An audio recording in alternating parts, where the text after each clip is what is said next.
Привіт, ножемани! В нашому колективі є такий локальний прикол, що Андрій Шарп постійно скуповує фіксовані ножі. А я, якщо щось і купую, то це майже напевно буде якийсь фолдер.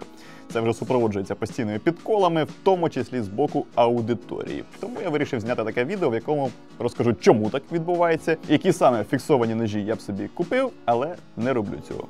Погнали! Загалом в мене більше 50 ножів, з яких фікседів робочого сегменту 12 штук. Це якщо відкинути мачете, кухню, різні кірідаші та домашні реліквії. І ці 12 фіксиків повністю перекривають мені всі робочі моменти. По правді кажучи, їх кількість можна було втричі скоротити, якщо відкинути питання естетики та бажання різних експериментів. Складаних ножів у мене значно більше, тому що я з ними кожен день ходжу і щось з ними роблю. З фіксованими ножами так не виходить, тому що вони вішаються на пояс для спеціальних задач, а не для повсякденних. Фолдери ж, нові, які я собі купую, я відразу кидаю на кишеню і за будь-якої нагоди щось ними роблю. Так мені вдається постійно пробувати щось нове, вивчати нові сталі, їх загострення, їх зносостійкість, пробувати якісь нові форми, дизайни, типи замків і так далі. Тобто постійно отримувати новий досвід роботи з ножами та ділитися цим досвідом з вами. З фіксами так поки що не виходить, а плодити в себе вдома якусь велику кількість досить габаритних ножів, які просто будуть лежати без діла, я поки що не готовий. Окей, годі вже прелюдій, давайте ж розберемося з тим списком фіксидів, які я хочу, але не купую. Текс. І почнемо ми з Pelton. Це Pelton M07, ніж, який я вперше побачив у Андрія Шарпа в 2022 році. Звісно, я чув про ці ножики і раніше, але потримати в руках не доводилось. А дарма, тому що ця ножака здатна реально закохати тебе з першого доторку. Поєднання зручного гумового руків'я, оцих от упорчиків, ефективного клинка з універсальним контуром, та ще й піхви з безшумною роликовою фіксацією.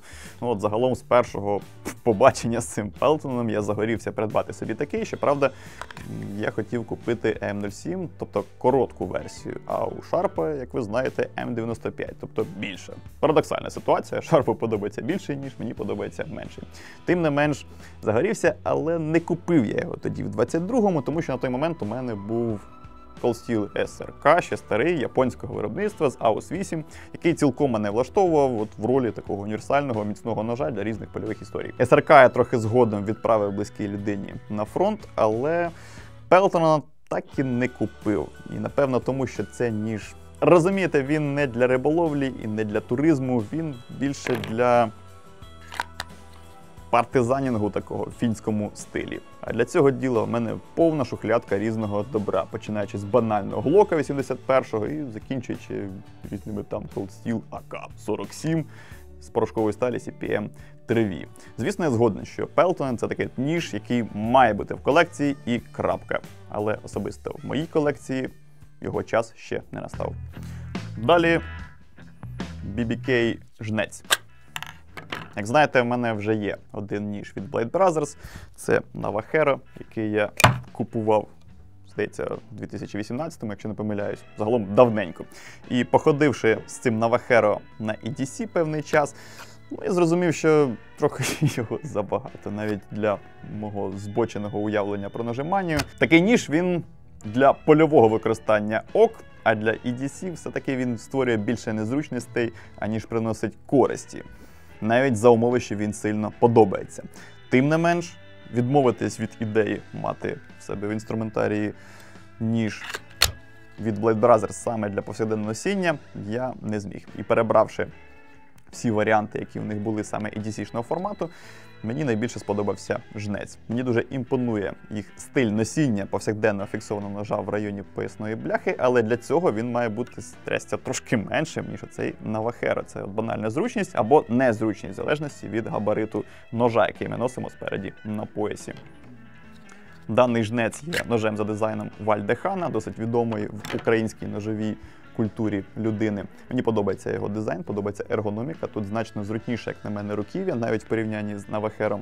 Він іде в базі з тімлячним отвором, якого немає, знову ж таки, в попередньому моєму ножі. А подібне повсякденне носіння фікседа з тімляком мені подобається більше, ніж тоді, коли тімляка немає. Мова йде про швидке діставання його з цих піхов, і от наявність якогось тімлячка, воно спрощує ці процеси. Мені подобається геометрія цього клинка, він невеликий, не маленький, товстий по обуху, при цьому високі прямі спуски, не сильно топорно зведений, порівнюючи з іншими ножами від BBK, має рекурвочку і в цілому такий досить він ефективний, як на мене, з точки зору використання. Він тобі зможе і проколоти, і щось порізати, і в цілому такий от повсякденний помічничок з непоганим потенціалом в разі нештатних якихось ситуацій. Тобто починаєш його роздивлятися, і тут багато таких тонкощів, багато нюансів, які вкупі створюють картину реально класного, зручного такого фікседа на кожен день. Але не купив я його собі, тому що зараз роль повсякденного фіксованого ножа у мене виконує Suburban, це прототип, ніж за моїм власним дизайном, який я зараз ношу з собою на EDC для того, щоб повністю його вивчити, знайти в ньому якісь недоліки і в подальшому усунути. І це ніж, який точно буде у продажу. Я знаю, що багато хто його чекає. Дочекайтесь. Це буде не так довго, як і Stalker 2. Це той рідкісний випадок, коли фіксет все-таки прижився на EDC і показує себе корисним з точки зору практики. Не будемо зараз зосереджуватись на Suburban, про нього є багато що сказати, повірте, але це буде потім. Далі Мора Гарберг. Банальщина, скажіть, але цей ніж мене відразу зачепив, як тільки з'явився в наших магазинах. Я дуже його захотів, але мене тоді зупинила вартість, тому що в моєму розумінні, так само як і у вашому, ножі Мора – це дешевий фіксований ніж, який не шкода юзати в хвіст і в гриву, пускати його в роботу за будь-якої нагоди і не шкода комусь навіть віддати, типу, іди, працюй. Тому якось я тоді не наважився віддати сотку вічнозелених за Мору. Трохи згодом я знову загорівся цим ножем, коли прочитав книгу Дейва Кентербері. Мені захотілося ніж за його дизайном, ніж за конструкцію, яку він вважає ідеальною для різного бушкрафту. Але не купив я і тоді цей ніж, тому що в той момент, коли читав цю книгу, у мене з'явилось декілька польових фікседів від BPS, і мені хотілося протестити на живучість саме їх в тих рідкісних випадках, коли я кудись вибирався на природу. Тому, знову-таки, придбання Гарберга відклалося на якийсь невизначений термін. Врешті-решт, вони зробили версію Dala Red, перед якою, здавалося, просто неможливо встояти, тим паче, що і в мене, і в Ендрю Шарпа є незакритий гештальт у вигляді бушкрафт-ножа саме з 14-го Сандвіку. І цей, здавалося б, ідеально підходить для того, щоб цей гештальт закрити. Але я чекаю Бокер Бронко з Треві. Тому Гарберг Dala Red залишається на вітрині. Четвертий ножик – це Cold Steel. Ви ж не думали, що в цьому переліку не буде фікса від Cold Steel. Насправді, я такий, що міг би весь цей топ-5 забити одними дорогущими колдами, але все розумію, потрібно якось свою шизу трохи тримати в рамках. Загалом мені нелегко було обрати якийсь один фіксований Cold Steel, який я дуже хочу, тому що на це місце претендувало досить багато різних ножів, більшість з них це холодна зброя, Тайпан, Контратак перший, Outdoorsman, різні там Мастер Хантер і так далі. Але загалом це буде Мастер Танто. От подобається мені колдівські тантоїди, і нічого я з цим зробити не можу. Так, розумію, що практичного застосування в цьому ножі досить небагато, і зводиться воно, по суті, до пробивання різних капотів та ворожої амуніції. Але ж наскільки він класний, наскільки він естетичний, цей ножик. І от якщо розглядати саме фіксований тантоїд від Cold Steel, як можна встояти? Взагалі, що може бути краще, ніж Мастер Танто з Треві? Правильно, лише Magnum Tanto з Треві, якого в нашому магазині не виявилось.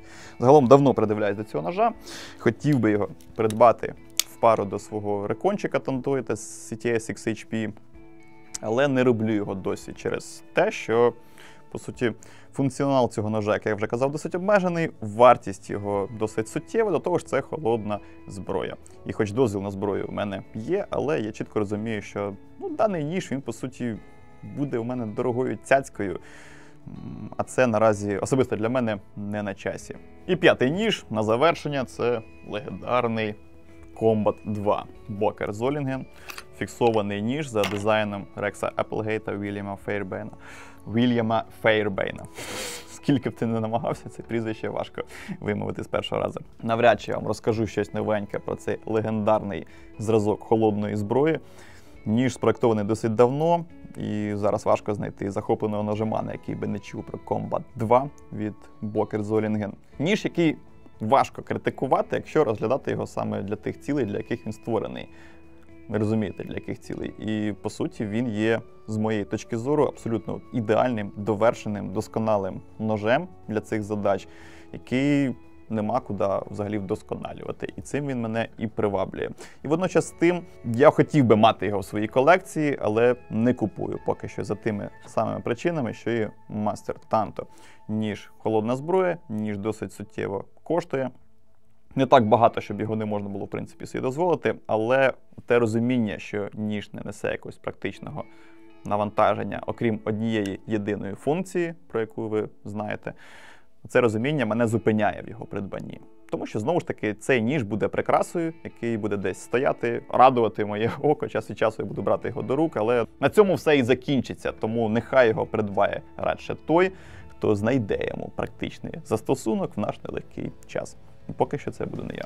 Якось так, народ. Я б зараз, як завжди, сказав би вам, пишіть в коментах все, що ви думаєте з цього приводу. Але поки ми це знімали, в мене і в моїх колег виникла ідея запустити такий маленький флешмоб. А напишіть нам в коментах свої топ-5 фіксидів, які ви хочете, але не купуєте. І опишіть причини, чому ви цього не робите. І 5 коментів, які назбирають найбільшу кількість лайків, отримують від нас патч «Гостра каша». Давайте якось так завершимо це відео. Дякуємо, що подивились. Дуже вдячний вам за вашу активність, ваші лайки, ваші донати. Не забуваємо підтримувати ЗСУ і ставити лайк під цим відео. Все, до зустрічі.